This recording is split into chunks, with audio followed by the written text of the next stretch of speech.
السلام علیکم۔ آج کے سچ کے ساتھ میں ہوں وسیم عباسی۔ آج تو جناب خبروں کی بھرمار ہے۔ سب سے پہلے تو آئی ایم ایف کو جناب خط لکھ دیا گیا ہے پی ٹی آئی کی طرف سے۔ وہ خط کے کیا مندرجات ہیں، خط میں کیا ایک تضاد ہے جو نظر آتا ہے، بہت ہی آبویس کہ جی ہم امداد روکنے کے خلاف تو نہیں ہیں، لیکن یہ ہے کہ ڈیولی الیکٹڈ گورنمنٹ ہی کر سکتی ہے، تو بیسیکلی روکنے کے خلاف تو نہیں ہے لیکن امداد ان کو دینی نہیں ہے آپ نے، یہ بیسیکلی بات ہے۔ اور میں آپ کو بتاؤں گا کہ کیسے یہ کہا گیا ہے اور پھر اس کی وجہ کیا بنی ہے۔ عمران خان صاحب سے کل اڈیالہ میں کوئی وفد کی ملاقات ہوئی تھی تو عمران خان صاحب خاصے برہم تھے کہ بھائی ابھی تک خط کیوں نہیں لکھا، اس حوالے سے بات کریں گے۔ دوسرا، نواز شریف صاحب نے جی دوبارہ یہ کہہ دیا ہے کہ مجھے کیوں نکالا، اور پھر کچھ کرداروں کی بھی بات کی ہے، پلیئرز کی بھی بات کی ہے اور ججوں کی بھی بات کی ہے آج پارلیمانی پارٹی سے ان کے خطاب میں۔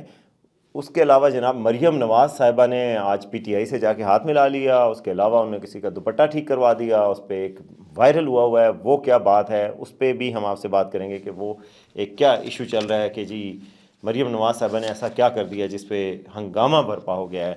اور چوتھی یہ خبر ہے کہ آرمی چیف نے جناب ایک بڑا قدم اٹھایا ہے، اور جو کہ وہ میں آپ کو بتاؤں گا کہ ماضی میں بھی اس طرح کا کر چکے ہیں۔ انہوں نے لاہور کی جو اے ایس پی تھیں خاتون پولیس آفیسر، جنہوں نے وہ دوپٹے والی خاتون کو بچایا تھا ایک جنونی گینگ سے، اور اس کو شدت پسندوں سے بچا کر سیفٹی تک پہنچایا تھا، اس خاتون کو شیر بانو کو آج بلایا اور اس کی تعریفی اسناد وغیرہ دیں۔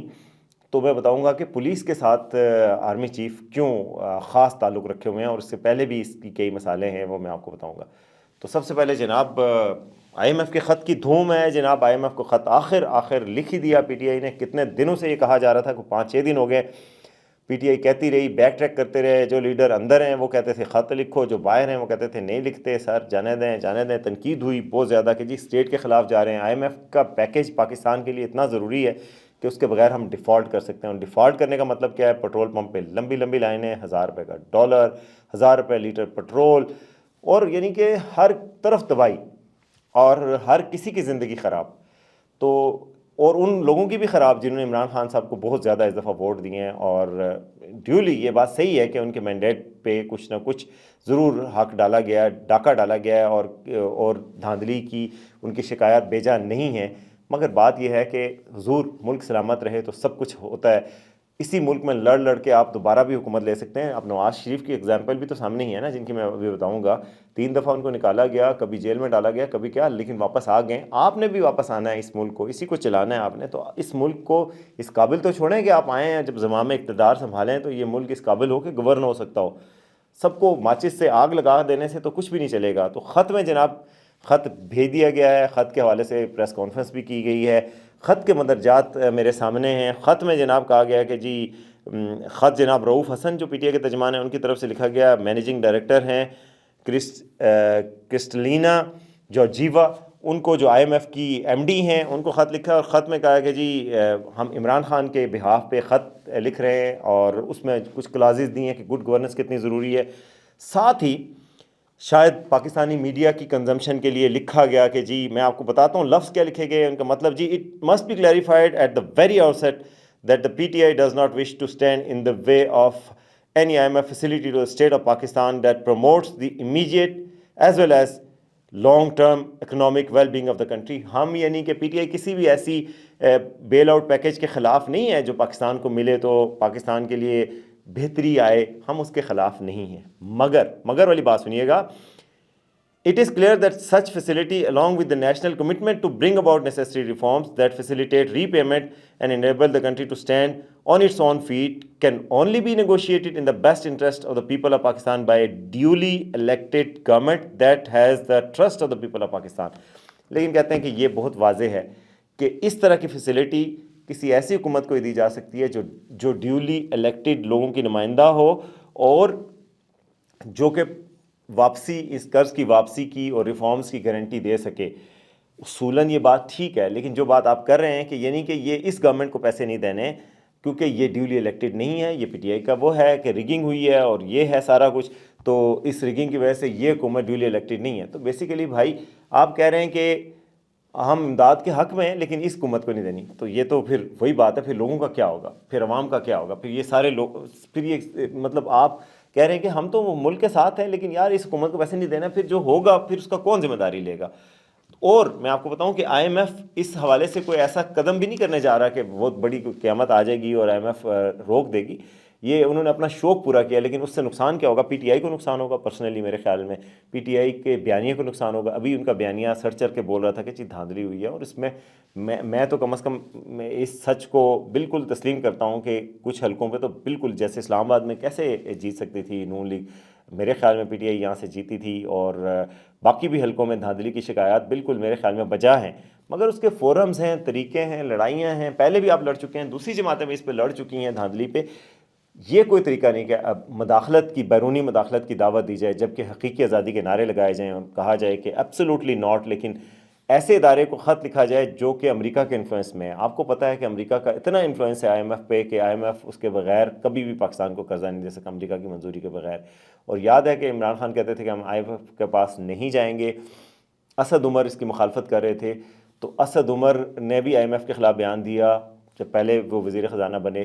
اس کے بعد جناب اسد عمر کو ہٹایا گیا, آئی ایم ایف کے ساتھ ڈیل کی گئی, کیونکہ اسد عمر یہ بات کر چکے تھے. مجھے ایک اس زمانے میں چینی ڈپلومیٹ ملے تو انہوں نے کہا کہ آپ کو پتہ ہے اسد عمر کو کیوں ہٹایا گیا؟ میں نے کہا کیوں؟ انہوں نے کہا اسد عمر کو اس لیے ہٹایا گیا کہ اسد عمر نے جو بات کی تھی آئی ایم ایف کے پیکیج کے خلاف تو امریکہ کو پسند نہیں آئی, امریکہ نے ان کو ہٹایا اور پھر آئی ایم ایف کا پیکیج ملے گا. تو بیسیکلی آئی ایم ایف کا پیکیج نہ ملنا یا ملنا یہ امریکہ کی مرضی سے ہوتا ہے, اور آپ امریکہ کو یہ کہہ رہے ہیں کہ جی ایبسولوٹلی یس آپ آ کے پاکستان میں آئی ایم ایف کا پیکیج روکیں, مداخلت کریں, تو یہ سمجھ نہیں ہے, اس میں بڑا تضاد نظر آ رہا ہے. خیر, دوسری خبر کی طرف آتے ہیں. دوسری خبر جناب آج آرمی چیف سے شہر بانو جو کہ پولیس آفیسر ہیں لاہور کی, اچرا واقعے میں آپ کو پتہ ہے نا, ایک خاتون نے کپڑے پہنے تھے جس پہ کیلیگرافی کی ہوئی تھی, تو اس کو ہجوم نے گھیر لیا تھا, اس کی جان بچائی تھی شہر بانو نے, اس کے بعد وہ ہیرو بن گئی تھیں اے ایس پی.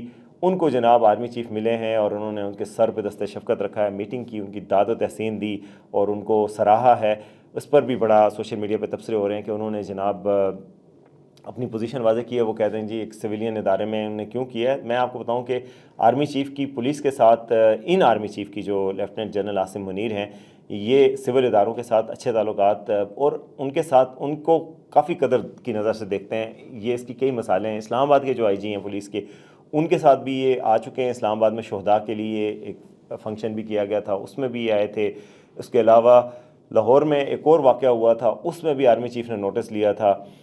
تو سویلین اداروں کے ساتھ اور پولیس کے ساتھ خاص طور پر آرمی کی طرف سے اور آئی ایس پی آر کی طرف سے کئی دفعہ بیانات بھی آئے کہ جی پولیس کے شہداء بھی ہمارے شہداء ہیں, ان کی بھی عزت ہونی چاہیے. پشاور میں بھی پولیس کے حوالے سے کہا گیا کہ فیسلٹیز ان کی بہتر کی جائیں. کچھ امداد بھی ملی تھی اسلام آباد پولیس کو آرمی کی طرف سے. تو یہ ایک خاص ان کا لگاؤ ہے کہ سویلین اداروں کی کیپیسٹی کو بھی بہتر کیا جائے اور پولیس کی سروسز کو بھی بہتر کیا جائے, اور پولیس کو بھی جس نگرانی کی, جس تسلی کی اور جس یعنی سرپرستی کی ضرورت ہوتی ہے وہ بھی کی جائے. تو یہ انہوں نے واضح کیا, اور یہ پہلی دفعہ نہیں ہے, یہ اس سے پہلے بھی کر چکے ہیں. تو وہ تصویر بڑی وائرل ہوئی آرمی چیف کی, جناب ان سے ملاقات کی اور ان کے سر پہ ہاتھ پھیرنے کی. تو یہ ایک چیز تھی. تیسری چیز جناب مریم نواز صاحبہ نے آج جا کر دو کام کیے ہیں جو بہت وائرل ہیں. ایک تو انہوں نے ایک بریفنگ تھی اور اس میں جو خاتون بریفنگ دے رہی تھی ان کا نقاب, ان کا جو حجاب ہے سر سے وہ اتر گیا, تو انہوں نے اس کو فوری طور پہ ٹھیک کر دیا. اس پر جناب ٹویٹر پہ سوشل میڈیا پہ بہت بحث ہو رہی ہے کہ یہ کیوں کیا, یہ تو بڑا ویئرڈ ہے. ایک اخباری ادارہ ہے, اس نے تو اپنے پوری خواتین سے بات بھی کی, یہ دس از ویری ویئرڈ. انہوں نے کہا کہ یہ کیا ہے, ہاتھ کیوں لگایا سر پہ, کیوں دوپٹہ رکھا, یہ عجیب لگتا ہے, مجھے تو بہت عجیب لگا ہے.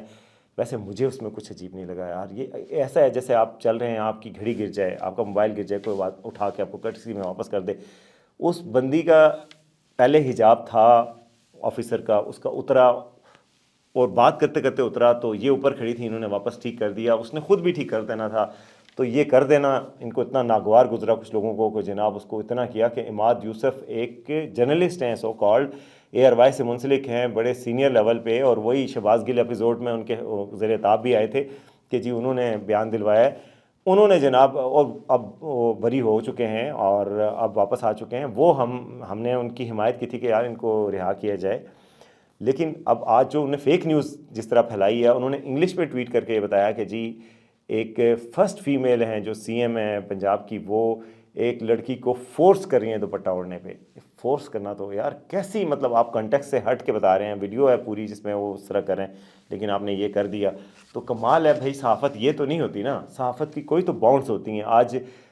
آج RIUJ جو ہے نا, راولپنڈی اسلام آباد یونین آف جرنلسٹ, اس کی طرف سے بھی ایک سٹیٹمنٹ آئی. انہوں نے اسد طور کی رہائی کا مطالبہ کیا, لیکن اس کے ساتھ ساتھ انہوں نے لکھا کہ کچھ چیزوں پہ کہ بھائی ہمیں اعتراض ہے, آپ سیاسی جماعتوں کی حمایت میں یا مخالفت میں حد سے زیادہ جذباتی ٹویٹس نہ کیا کریں, یا پھر جذباتی انداز استعمال نہیں کرنا چاہیے, اس چیز سے بھی رجوع کرنا چاہیے. تو میں بھی اس بات کے بالکل قائل ہوں کہ, اور یہ بھی کہا گیا کہ صحافیوں کو اپنی زبان و بیان پہ عبور ہونا چاہیے, بجائے اس کے کہ وہ ایسی زبان استعمال کریں جو بہت ہی عامیانہ قسم کی ہو اور جو قابل اعتراض ہو. تو میں بھی اس چیز کا قائل ہوں, ہمارے لیے بھی کچھ ایتھکس ہیں. اب یہ کوئی آزادی صحافت نہیں کہ آپ فیک نیوز پھیلائیں اور اس کے حوالے سے کہیں کہ بھی ہمیں کیوں پوچھا گیا ہے. تو فیک نیوز کا کسی کو کوئی رائٹ نہیں ہے, یہ ہمارا رائٹ نہیں ہے. میں سمجھتا ہوں ہمارا رائٹ ہے تنقید کرنا, پوائنٹ آؤٹ کرنا, ہولڈنگ دی پاورفل اکاؤنٹیبل, یعنی کہ جو طاقتور ہیں ان کا احتساب کی بات کرنا, مگر سچ بولنا ہے یار, فیکٹ کے ساتھ لائل رہنا, انصاف کی بات کرنا. یہ کون سی جمہوریت کی بات کرنا, یہ کون سی بات ہے کہ آپ جھوٹ بولیں, پروپیگنڈا کریں, جو مرضی بول دیں اور آپ کو کوئی اکاؤنٹیبل نہ ٹھہرائے. تو اس کوڈ آف ایتھکس کی بھی ضرورت ہے, ہمیں خود کو خود ریگولیٹ کرنا پڑے گا, ورنہ معاملہ نہیں چلے گا. تو مریم سے متعلق ایک اور خبر بھی تھی, مریم نواز صاحبہ کے متعلق کہ جی وہ آج گئی ہیں, اپوزیشن لیڈر جناب رانا آفتاب ان کے پاس چلی گئی ہیں اور ان سے بات کی ہے اور ان کو کہا کہ جی میں چاہتی ہوں کہ سب کو ساتھ لے کے چلوں, ہمارے دروازے آپ کے لیے کھلے ہوئے ہیں. تو ایک جسچر انہوں نے دیا جو کہ عام طور پر ان کے والد نواز شریف بھی اس طرح کے جسچر دیتے رہے ہیں. ابھی بتاتا ہوں کہ انہوں نے بھی کہا کہ میں عمران خان صاحب کے گھر چلا گیا تھا, تو وہ جا کے ملی ہیں. تو وہ بات بھی بڑی سراہی جا رہی ہے کہ انہوں نے کہا ہے کہ اپوزیشن کو ساتھ لے کے جائیں گے, بجائے اس کے کہ اپوزیشن کے ساتھ محاذرے کا ماحول بنایا جائے اور جھگڑے کا, لڑائی کا. عوام کو ساتھ لے کے, اپوزیشن کو ساتھ لے کے عوام کی بھلائی کے کاموں کو آگے بڑھانا چاہیے. تو یہ ایک اچھا جسچر تھا, لیکن اب ان کو عملی اقدامات اور بھی کرنے ہوں گے. آج تو بڑی ایکٹیو نظر آئی ہیں, پولیس سروس کسی ہاسپٹل کی ایمرجنسی میں بھی گئی تھیں, اس کے علاوہ بھی کئی کام ہیں. تو 2-3 دنوں سے تو بہت ایکٹیو ہیں. اب یہ انرجی کتنے دن تک جاری رہتی ہے یہ پتہ نہیں, لیکن اگر یہ جاری رہے یہ سپیڈ سے کام, تو پھر کامیابی حاصل ہوگی. ادھر قومی اسمبلی کا اجلاس صبح ہونے جا رہا ہے, اور اس سے پہلے جناب آج نواز شریف صاحب نے بھی خطاب کیا, شہباز شریف صاحب نے بھی خطاب کیا. نواز شریف صاحب نے باقاعدہ اناؤنس کیا کہ جی ہمارے اسپیکر کے امیدوار ایاز صادق ہیں, پرائم منسٹر کے امیدوار شہباز شریف ہیں. اس دوران نواز شریف نے بڑا کھل کر بولے, دوبارہ سے انہوں نے مجھے کیوں نکالا کی بات کی. انہوں نے پورے پاکستان کی ہسٹری کے حوالے سے اپنی حکومتوں کی کارکردگی گنوائی. پھر اس کے بعد کہا کہ عمران خان کے حوالے سے نام تو نہیں لیا, انہوں نے کہا یار آپ کا پالا ایک ایسی ذہنیت سے بڑا ہے جس کی مجھے آج تک سمجھ نہیں آئی, ان لوگوں کو کہہ رہے ہیں. تو اس کے بعد انہوں نے کہا کہ جب میں 2013 کا الیکشن جیتا, بلکہ جیتنے سے پہلے جب وہ کنٹینر سے عمران خان صاحب گر گئے تھے, تو میں سب سے پہلے پہنچا, ہم نے کیمپین معطل کی, ان کی عیادت کی. پھر اس کے بعد الیکشن ہو گئے, جب ہم جیت گئے تو میں ان کے گھر چلا گیا بنی گالہ میں. وہاں جا کے کہا کہ سیاسی قوتوں کو متحد ہو کر ایک ایجنڈے کے لیے کام کرنا چاہیے, ملک کے لیے کام کرنا چاہیے, چاہے ہمارے اختلافات ہوں, لیکن کچھ ایشوز پہ تو ہمیں کم از کم کامنالٹی اختیار کرنی چاہیے, کہتے ہیں. اور کہا گیا کہ ٹھیک ہے مل کے چلیں گے. میں واپس آیا ہوں تو لندن میٹنگ ہوئی ہے, اور کوئی پتہ چلا کہ پورے ملک میں دھرنے ہوں گے. میں نے سوچا مجھے کیوں دھرنے ہوں گے. پھر دھرنوں میں یہ کہا گیا کہ اس پرائم منسٹر کو ہم گلے سے پکڑ کے, پٹا ڈال کے گلے سے پرائم منسٹر ہاؤس سے باہر نکال دیں گے. اور کہتے ہیں پرائم منسٹر ہاؤس کا گھراؤ بھی کیا گیا, لیکن میں یہاں سے کہیں نہیں گیا. پھر میں بھی ترقی میں مصروف ہو گیا, پھر اپنے ترقیاتی منصوبوں کی بات کی. پھر انہوں نے کہا کہ پھر ہمیں ہٹا دیا گیا, حالانکہ ہم 24ویں بڑی معیشت بن چکے تھے اور G20 میں شامل ہو سکتے تھے. کوئی بڑا لمبا چوڑا سفر نہیں تھا, اور ہمیں لگ رہا تھا کہ ہم جیت جائیں گے الیکشن, لیکن پھر ہمیں نکال دیا گیا. اور پھر کہتے ہیں اس میں کچھ اور پلیئرز بھی تھے. پھر ججز کا ذکر کیا, ایک جج جو ابھی ریٹائر ہوئے ہیں ان کی بات کی کہ جی وہ ریٹائر ہوئے ہیں, ابھی انہوں نے استعفیٰ دیا ہے, تو وہ بھی شامل تھے, اور باقی ججز بھی شامل تھے. اور انہوں نے میرے پہ غصے والا فیصلہ کیا. مجھے نہیں پتا کہ ان کو کس چیز کا غصہ تھا. پھر کچھ اور پلیئرز بھی تھے, اور پلیئر سے ظاہر ہے وہ جنرل باجوہ صاحب کی طرف اور جنرل فیاض کی طرف ریفر کر رہے تھے, وہ بھی تھے. اور انہوں نے مجھے نکالا, اور مجھے کیوں نکالا گیا مجھے اس کی کوئی سمجھ ابھی تک نہیں آئی.